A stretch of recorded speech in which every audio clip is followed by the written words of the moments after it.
Hello friends. आज अपना जो वीडियो है वो साइंस के एक टॉपिक पर बेस्ड है और वो है मेटल्स एंड नॉन मेटल्स। तो चलिए स्टार्ट करते हैं मेटल्स एंड नॉन मेटल। तो सबसे पहले हम देखते हैं मेटल्स क्या होते हैं और नॉन मेटल्स क्या होते हैं, धातु और अधातु क्या होती है, इनमें जो अंतर है वो इनकी जो प्रॉपर्टीज़ है जो गुण हैं उससे ही समझ में आ जाएगा। मतलब जो पदार्थ जो अभी हम गुण देखेंगे वो गुण रखते हैं वो तो धातु कहलाते हैं, और जो पदार्थ ये गुण नहीं रखते हैं वो अधातु कहलाते हैं। तो चलिए धातुओं के गुण देखते हैं। तो ये कैसी होती है? चमकदार होती हैं, कठोर होती हैं, आघात वर्ध्यता मैलिएबल, और इसमें तन्यता होती है। आघात वर्ध्यता या मैलिएबिलिटी का मतलब क्या है? मतलब हम इसको मतलब इसके ऊपर मार कर इसको हम पतली चादर के रूप में भी बना सकते हैं। और तन्यता का मतलब ये है कि इसको हम कितनी भी लंबाई तक खींच सकते हैं। ऊष्मा की सुचालक होती ही हैं।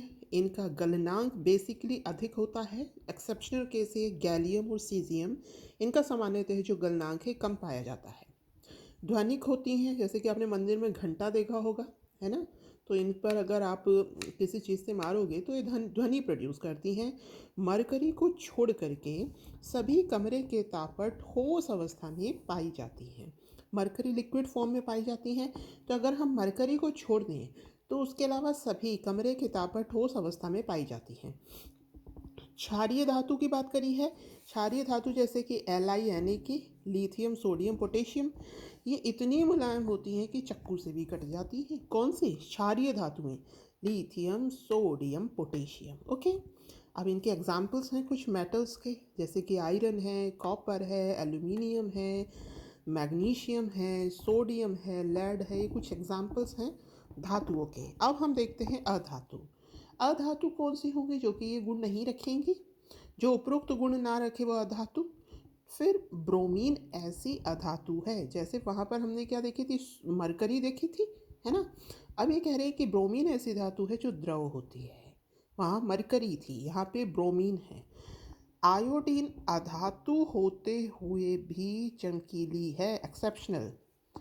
अधातु में चमक नहीं होगी, लेकिन आयोडीन ऐसी है जो चमक रखती है, और ब्रोमीन ऐसी है जो कि नॉर्मल टेम्परेचर में लिक्विड फॉर्म में पाई जाती है। कार्बन ऐसा है जो कि अलग अलग रूप में, मतलब ये है कुचालक भी होता है, अर्धचालक भी होता है और चालक भी होता है। तो आयोडीन चमकीली होती है धातु होते हुए, जो ब्रोमीन है वो लिक्विड फॉर्म में पाई जाती है, और कार्बन ऐसा धातु है जो कि विभिन्न भिन्न रूपों में पाया जाता है। अब कुछ अधातु के एग्जाम्पल दिए गए हैं, जैसे कि कार्बन है, सल्फर है, आयोडीन, ऑक्सीजन, हाइड्रोजन। चलिए अब आगे चलते हैं। धातुओं के रासायनिक गुणधर्म देखते हैं। तो हमने फिजिकल प्रॉपर्टीज़ देख ली, अब कुछ केमिकल प्रॉपर्टीज़ देखते हैं। तो केमिकल प्रॉपर्टी जैसे कि वायु में दहन। तो अगर धातु का वायु में दहन कराया जाए तो क्या बनेगा? धातु ऑक्साइड बनेगा, जो कि बेसिकली कैसा होगा? क्षारीय होगा नेचर में। याद रखिएगा, जो धातु ऑक्साइड है वो कैसा होगा? क्षारीय होगा। ऐसे धातु ऑक्साइड जो अम्ल तथा क्षारक दोनों के साथ अभिक्रिया करके लवण और जल बनाते हैं, उभयधर्मी ऑक्साइड कहलाते हैं। धातु ऑक्साइड बना, है ना? कोई धातु ऑक्साइड केवल अम्ल से क्रिया करेगा, कोई केवल क्षार से करेगा, लेकिन कुछ ऐसे धातु ऑक्साइड होते हैं जो अम्ल तथा क्षार, एसिड और बेस दोनों से रिएक्शन करते हैं। तो इसे क्या कहते हैं? उभयधर्मी। ठीक। एनोडीकरण, ये क्या प्रोसेस है? एनोडीकरण, इसमें एल्यूमिनियम पर मोटी ऑक्सीजन की परत बनाने की प्रक्रिया। एल्यूमिनियम का पदार्थ लिया, उसके ऊपर हम ऑक्साइड की जो हम क्या करते हैं, एक परत चढ़ा देते हैं। तो वायु के संपर्क में आने पर एल्यूमिनियम पर ऑक्साइड की एक पतली परत बन जाती है। यह एल्यूमिनियम को संक्षारण से बचाती है। तो एनोडीकरण क्या है? एल्यूमिनियम पर एक ऑक्साइड की लेयर को डेवलप करना, एक ऑक्साइड की लेयर उसके ऊपर चढ़ाना, बनाना, दैट इज एनोडीकरण। तो अभी हमने वायु से देख ली, वायु से क्या बनाता है, ऑक्साइड बनाता है। कुछ ऑक्साइड जल से क्रिया सॉरी कुछ तो अम्ल से क्रिया करते हैं, कुछ क्षार से क्रिया करते हैं। वो उभयधर्मी ऑक्साइड कहलाते हैं जो अम्ल और क्षार दोनों से क्रिया करते हैं। अब अपना अगला है जल से क्रिया। तो धातु जल से क्रिया करेगा। अब आप सोचिए जल में क्या होगा, H2O। तो अब H2O होगा तो O तो आ जाएगा धातु के साथ, तो ये बन जाएगा धातु ऑक्साइड, और हाइड्रोजन अलग हो जाएगा। तो धातु ऑक्साइड और हाइड्रोजन बनाता है। जैसे अब इसमें भी अलग अलग हैं, कुछ क्या है ठंडे पानी से क्रिया करती हैं धातुएं, कुछ क्या है गर्म से करती हैं, और कुछ केवल भाप से करती हैं। ठीक है, तो जैसे कि हम के और Na पोटेशियम और सोडियम की बात करें, ये ठंडे पानी से क्रिया करती हैं। अगर हम एल्यूमिनियम, आयरन और जिंक की बात करें तो ये भाप से क्रिया करती हैं। और जो ये जो मैग्नीज है यह करती है जल से। मतलब कैसे, गर्म जल से। मैंगनीज कैसे जल से करती है, गर्म जल से। और जो आपकी के और एन है, पोटेशियम और सोडियम है, ये कैसे से करती है, ठंडे से। और जो एल्यूमिनियम, आयरन और जिंक है, ये किससे करती है, ये भाप से क्रिया करती है। तो क्रिया देखिए समझा रखी है। ये एल्यूमिनियम के हैं 2 एटम्स, ये 3 मॉलिक्यूल हैं वाटर के। ये अब ये क्रिया करेंगे तो इन्होंने देखिए एल्यूमिनियम ऑक्साइड बनाया, और इधर ये हाइड्रोजन रिलीज करी। अब है आगे अम्लों के साथ क्रिया। तो धातु की तनु अम्ल के साथ क्रिया करेगा तो क्या बनाएगा बताइए। जैसे अम्ल है मान लीजिए HCl, तो जो Cl है वो धातु के साथ जुड़ जाएगा, तो ये क्या बनाएगा, ये बनाएगा लवण। और बाद बाकी में क्या बचा, केवल हाइड्रोजन। तो ये अम्ल के साथ क्रिया कर कर क्या बनाएगा भाई, लवण और हाइड्रोजन। अब है एक मटेरियल पदार्थ एक्वारेजिया। ये क्या होता है, जो गोल्ड होता है ना उसको गलाने के काम में आता है। वैसे बेसिकली जो 24 कैरेट गोल्ड है तो आपको पता ही है, इससे ज्वेलरी नहीं बन सकती, ये बहुत मुलायम होता है। लेकिन जिससे हम ज्वेलरी बनाते हैं उसको गलाने के लिए एक्वारेजिया काम में आता है। ये 3:1 में होता है। इसमें सांद्र हाइड्रोक्लोरिक अम्ल होता है 3 भाग, और 1 भाग होता है सांद्र नाइट्रिक अम्ल। सांद्र हाइड्रोक्लोरिक अम्ल एंड सांद्र नाइट्रिक अम्ल। तो हाइड्रोक्लोरिक अम्ल होता है 3 पार्ट और नाइट्रिक अम्ल होता है 1 पार्ट। ये होता है एक्वारेजिया। आगे है धातुओं का निष्कर्षण। मतलब कि जो धातुएं हैं ये हमें शुद्ध रूप में नहीं प्राप्त होती हैं, ये हमें मिक्सचर फॉर्म में, मतलब इसके साथ कुछ अपद्रव्य या और फॉर्म में मिलती हैं, जिसे कि हम अयस्क कहते हैं। ठीक है, तो अब जो हमें अयस्क मिलते हैं पृथ्वी के अंदर से, उनसे हमें शुद्ध धातु प्राप्त करनी है, तो उसके लिए अलग अलग प्रक्रियाएं हैं। तो अब हम देखते हैं कि किस प्रक्रिया का यूज़ किस प्रकार की धातु के लिए किया जाता है। सबसे पहले यहाँ मैंने एक ये सीरीज़ बनाई है, देखिए ये है potassium, sodium, calcium, magnesium, aluminium, zinc, ये आयरन, ये है लेड, ये है कॉपर, ये है सिल्वर, ये है गोल्ड। तो ये इसकी सक्रियता श्रेणी है। मतलब कि इसमें जैसे जैसे हम आगे जाएंगे इसकी सक्रियता बढ़ती जाएगी। मतलब कहने का ये है कि ये जो ऊपर वाली जो धातुएं हैं ना, ये आपको शुद्ध रूप में बहुत कम प्राप्त होंगी। ये जो चांदी और सोना ये आपको शुद्ध रूप में प्राप्त हो जाता है। यहाँ पर क्या है, ये शुद्ध रूप में कम प्राप्त होती है। तो इनको अलग अलग तरीके से इनको निष्कर्षण किया जाता है। जैसे कि एल्यूमिनियम तक विद्युत अपघटन प्रक्रिया काम में ली जाती है। फिर उसके बाद में जिंक से लेड तक ये आपका कार्बन के उपयोग से अपचयन किया जाता है मध्य वर्गीय का। और ये जो आपकी कुछ है कॉपर और ये सिल्वर और गोल्ड, ये प्राकृतिक अवस्था में ही उपस्थित होती हैं, मतलब शुद्ध फॉर्म में ही रहती है। तो अब अपन देखते हैं कि क्या प्रोसेस काम में लिया जाता है और कैसे कैसे करते हैं। तो चलिए अयस्क से शुद्ध धातु प्राप्त करने के चरण देखते हैं। तो सबसे पहले अयस्क लिया, अयस्क का सांद्रण किया। अब अलग अलग हमने देखा, अभिक्रियाशीलता के आधार पर हमने 3 पार्ट्स में डिवाइड किया था। अब उच्च अभिक्रियाशील धातुएं जो ऊपर आ रही थी उनकी बात कर रहे हैं, तो ये शुद्ध फॉर्म में नहीं मिलती है ना। तो इसको हम क्या करेंगे, गलित धातु का विद्युत अपघटन, मतलब उसको गलाएंगे, फिर उसका विद्युत अपघटन करेंगे। ठीक है, विद्युत अपघटन करके हमें शुद्ध धातु प्राप्त होगी। जैसे कि NaCl की बात करते हैं तो NaCl से Na की प्राप्ति। तो अब NaCl में तो Na क्या है, Na है प्लस। ठीक, अब ये हमें कैथोड पर प्राप्त होगा क्योंकि ये प्लस है, और जो क्लोरीन है ये हमें एनोड पर प्राप्त होगा। तो विद्युत अपघटन, इसको हम किस फॉर्म में लाते हैं? इसको हम लिक्विफाइड फॉर्म में लेकर आते हैं, तरल रूप में लेकर आते हैं, फिर इसका विद्युत अपघटन करते हैं। विद्युत अपघटन की कुछ प्रक्रिया मैंने आगे भी समझाई है।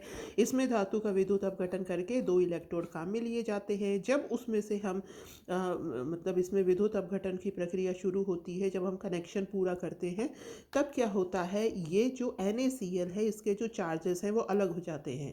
जो पॉजिटिव चार्ज है वो तो जाता है कैथोड की तरफ, और नेगेटिव चार्ज आता है एनोड की तरफ, और वहाँ जाकर एकत्रित हो जाते हैं। इस प्रकार हमें शुद्ध धातु प्राप्त हो जाती है। आगे चलते हैं। आगे है मध्यम अभिक्रियाशील धातुएं। मध्यम अभिक्रियाशील धातुएं भी क्या है ना, ज़्यादा शुद्ध फॉर्म में नहीं आती। मतलब जब हम ऊपर से नीचे आते हैं तो शुद्ध फॉर्म में मिलती हैं। तो अभी हमने ऊपर वाली देखी, अब बीच वाली देखते हैं। तो ये जो धातु है ना, ये नॉर्मली कार्बोनेट और सल्फाइड के फॉर्म में होती है। इनसे हमें शुद्ध धातु प्राप्त करनी है। तो देखिए, कार्बोनेट से निस्तापन की प्रक्रिया द्वारा हमें धातु का ऑक्साइड प्राप्त होता है। अभी केवल ऑक्साइड मिलेगा, और भर्जन की प्रक्रिया द्वारा हमें धातु का ऑक्साइड मिलता है, और फिर ऑक्साइड से अपचयन की क्रिया द्वारा ऑक्सीजन हटा करके केवल हम क्या प्राप्त कर लेंगे भाई? केवल धातु प्राप्त कर लेंगे। तो देखिए, निस्तापन क्या होता है? निस्तापन होता है सीमित वायु में अधिक ताप पर गर्म करना। और भर्जन क्या होता है? वायु की पर्याप्त मात्रा में अधिक ताप पर, मतलब दोनों को करना अधिक ताप पे ही गर्म है। लेकिन जो निस्तापन है इसमें वायु की जो फ्लो है वो कम है।